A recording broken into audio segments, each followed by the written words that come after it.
कैसे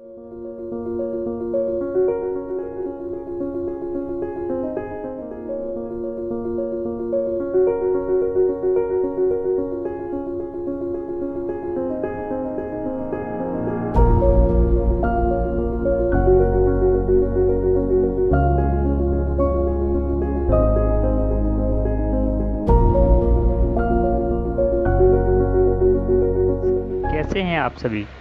आशा करते हैं आप सभी अच्छे होंगे, अपने घरों में होंगे और सुरक्षित होंगे। जैसा कि आप सभी जानते हैं कि कोरोना वायरस के कारण हमारा पूरा देश लॉकडाउन है, तो देश के सभी स्कूल व कॉलेज बंद हैं। ऐसी स्थिति में हमारे स्कूल ने आप सभी बच्चों को ध्यान में रखते हुए ऑनलाइन मटेरियल, ऑनलाइन क्लासेस की सुविधा देने की पूरी कोशिश की है। इसी स्थिति में आज हम कंप्यूटर का एक बेसिक सा टॉपिक इंटरनेट लेके आए हैं। तो आइए हम जानते हैं इंटरनेट आखिर होता क्या है, इंटरनेट का मालिक कौन है, इंटरनेट कैसे आया, ये सब बातें हम इस वीडियो में जानेंगे। इस वीडियो को हमने 2 पार्ट में बांटा है। ये इस वीडियो का पहला पार्ट है, इसके बाद इस वीडियो का दूसरा पार्ट भी आएगा। तो हम नॉर्मली लैंग्वेज में आपको आज इंटरनेट के बारे में बताना चाहते हैं। वैसे आप सभी जानते हैं, इसको बताने की ज़रूरत नहीं है कि आप जो ये वीडियो देख रहे हैं ये भी इंटरनेट के कारण ही संभव है। अगर इंटरनेट नहीं होता तो आप ये वीडियो नहीं देख रहे होते। तो इंटरनेट आखिर होता क्या है, हम एक सरल लैंग्वेज में आपको बता रहे हैं। Internet is a globally connected network system. Internet क्या है? एक ग्लोबली कनेक्टेड नेटवर्क सिस्टम है दैट यूजेस TCP/IP प्रोटोकॉल, जो TCP/IP प्रोटोकॉल का यूज करता है। इसके लिए transmit data various type of media, data को ट्रांसमिट करने के लिए TCP/IP प्रोटोकॉल का यूज किया जाता है। तो मतलब इंटरनेट क्या है? Internet collection of so many networks create the internet. Internet क्या है? यह कलेक्शन है किसका? सो मैनी नेटवर्क्स का, जो किसका यूज करता है? डेटा को ट्रांसमिट करने के लिए TCP/IP प्रोटोकॉल का यूज करता है। क्या? TCP/IP the very important protocol होता है। तो यहाँ से एग्ज़ाम का पहला क्वेश्चन स्टार्ट होता है, कौन सा? कि कंप्यूटर कौन से इंटरनेट कौन से प्रोटोकॉल का यूज करता है? तो वो प्रोटोकॉल है TCP/IP प्रोटोकॉल। अब बात आती है कि इंटरनेट की शुरुआत कहाँ से हुई। तो इंटरनेट की शुरुआत 1960 में, कहाँ? 1960 में USA, United state of America में हुई। तो 1960 में USA को एक नीड की आवश्यकता हुई। वो आवश्यकता क्या हुई?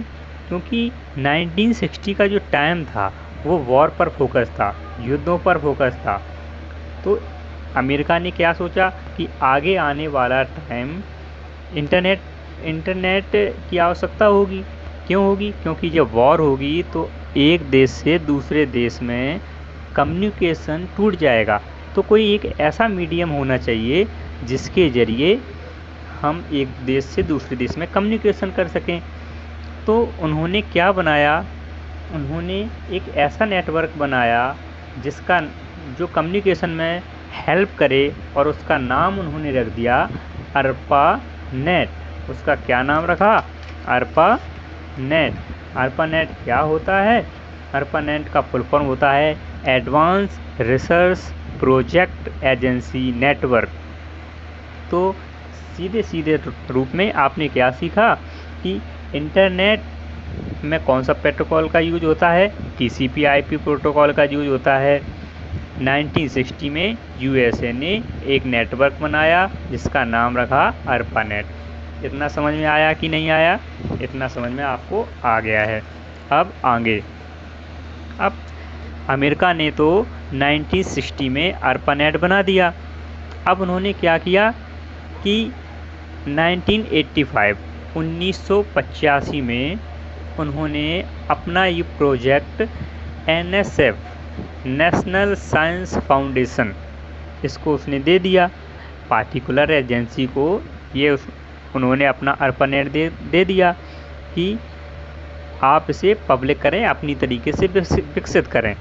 तो NSF ने उसका नाम चेंज करके NSFNet रख दिया। तो अभी तक आपने क्या सीखा कि 1960 में USA ने एक नेटवर्क बनाया जिसका नाम रखा ARPANET। 1985 में उस ARPANET का नाम NSF ने NSFNet रख दिया। इतना क्लियर है। उसके बाद WWW वर्ल्ड वाइड वेब, इसकी खोज किसने की? इनके फाउंडर कौन हैं? टिम बर्नर्स-ली इसके फाउंडर हैं। अब मार्केट में इंटरनेट भी आ गया और WWW भी आ गया, तो कन्फ्यूजन हो गया। क्या कन्फ्यूजन हो गया कि ये इंटरनेट क्या है, ये WWW क्या है? तो इसके बारे में भी हम आपको आज बता देंगे। बिल्कुल क्लियर हो जाएगा कि इंटरनेट क्या है, WWW क्या है। तो नॉर्मली लैंग्वेज में हम समझें, पूरी थ्योरी में ना जा करके, तो इंटरनेट क्या होता है कि store in database server, data को स्टोर करने के लिए किसका यूज होता है? इंटरनेट का। अगर कोई भी चीज़ अपन स्टोर करते हैं तो कहाँ पे होती है? इंटरनेट में। और WWW में क्या होता है? रिट्रीव, एक्सेस की बात होती है तो वहाँ पे WWW आ जाता है, और स्टोर की बात होती है तो वहाँ पे इंटरनेट आता है।